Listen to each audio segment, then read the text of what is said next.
حال ہی میں بھارت میں شائع ہونے والی کتاب کالکی اوتارا نے دنیا بھر میں ہلچل مچا دی ہے۔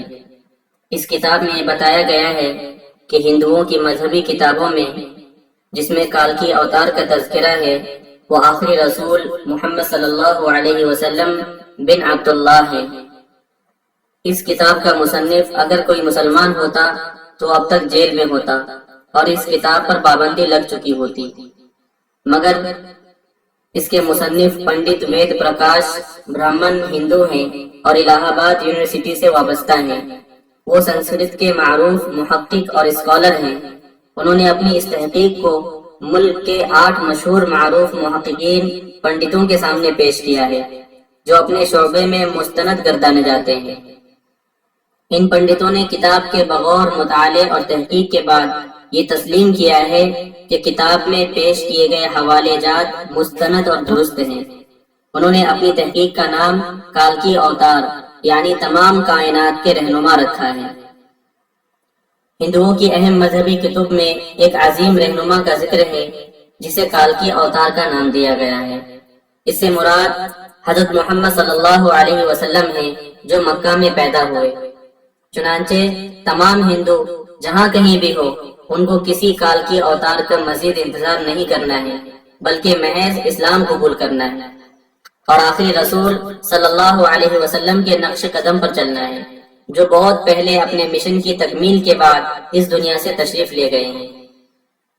اپنے اس دعوے کی دلیل میں پنڈت وید پرکاش نے ہندوؤں کی مقدس مذہبی کتاب یعنی وید سے مندرجہ ذیل حوالے دلیل کے ساتھ پیش کیے ہیں۔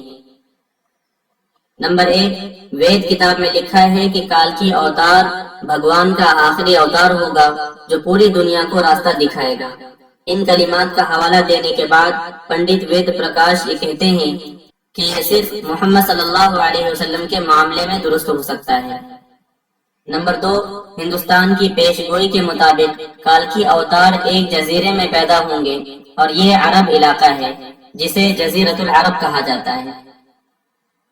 نمبر 3، مقدس کتاب میں لکھا ہے کہ کالکی اوتار کے والد کا نام وشنو بھگت اور والدہ کا نام سومانب ہوگا۔ سنسکرت زبان میں وشنو اللہ کے معنوں میں استعمال ہوتا ہے اور بھگت کے معنی غلام اور بندے کے ہیں۔ چنانچہ عربی زبان میں وشنو بھگت کا مطلب اللہ کا بندہ یعنی عبداللہ ہے۔ سنسکرت میں سومانب کا مطلب امن ہے جو کہ عربی زبان میں آمنہ ہوگا، اور آخری رسول صلی اللہ علیہ وسلم کے والد کا نام عبداللہ اور والدہ کا نام آمنہ ہے۔ وید کتاب میں لکھا ہے کہ کالکی اوتار زیتون اور کھجور استعمال کرے گا۔ یہ دونوں پھل حضور اکرم صلی اللہ علیہ وسلم کو پسند تھے۔ وہ اپنی قول میں سچا اور دیانتدار ہوگا۔ مکہ میں محمد صلی اللہ علیہ وسلم کے لیے صادق اور امین کے لقب استعمال کیے جاتے تھے۔ نمبر 5، وید کے مطابق کالکی اوتار اپنی سرزمین کے معزز خاندان میں سے ہوگا، اور یہ بھی محمد صلی اللہ علیہ وسلم کے بارے میں سچ ثابت ہوتا ہے کہ آپ قریش کے معزز قبیلے میں سے تھے جس کی مکہ میں بے حد عزت تھی۔ نمبر 6، ہماری کتاب کہتی ہے کہ بھگوان کالکی اوتار کو اپنے خصوصی قاصد کے ذریعے ایک غار میں پڑھائے گا۔ اس معاملے میں یہ بھی درست ہے کہ محمد صلی اللہ علیہ وسلم مکہ کی وہ واحد شخصیت تھے جنہیں اللہ تعالیٰ نے غار حرا میں اپنے خاص فرشتے حضرت جبرائیل علیہ السلام کے ذریعے تعلیم دی۔ نمبر 7، ہمارے بنیادی عقیدے کے مطابق بھگوان کالکی اوتار کو ایک تیز ترین گھوڑا عطا فرمائے گا جس پر سوار ہو کر وہ زمین اور 7 آسمانوں کی سیر کرائے گا۔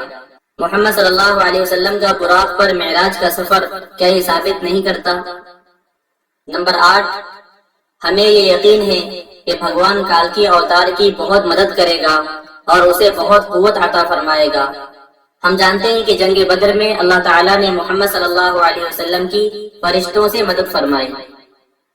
نمبر 8، ہماری ساری مذہبی کتابوں کے مطابق کالکی اوتار گھڑ سواری، تیر اندازی اور تلوار زنی میں ماہر ہوگا۔ پنڈت وید پرکاش نے اس پر جو تبصرہ کیا ہے وہ اہم اور قابل غور ہے۔ وہ لکھتے ہیں کہ گھوڑوں، تلواروں اور نیزوں کا زمانہ بہت پہلے گزر چکا ہے۔ اب ٹینک، توپ اور میزائل جیسے ہتھیار استعمال میں ہیں، لہٰذا یہ عقل مندی نہیں ہے کہ ہم تلواروں، تیروں اور برچھیوں سے مسلح کال کی اوتار کا انتظار کرتے رہیں۔